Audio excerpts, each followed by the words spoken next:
Dino Stories, The Great Mountain Race, published by Igloo Books. It was the day of the Great Mountain Race, and the dinosaurs were ready for some roaring, stomping fun.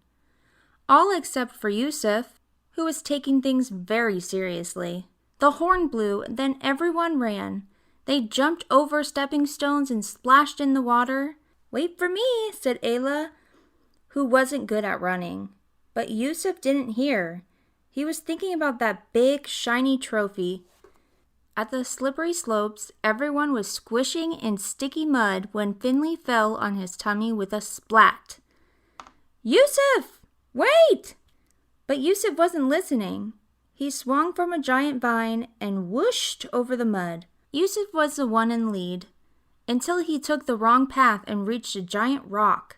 He stood on his tiptoes and jumped up high, but he couldn't climb over it. "Help!"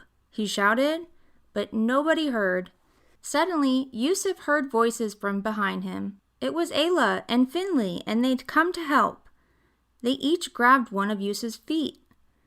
1, 2, 3!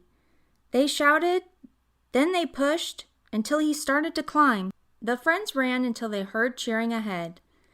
But when they turned the corner, the race was over. Instead of feeling sad, Yusuf hugged his friends.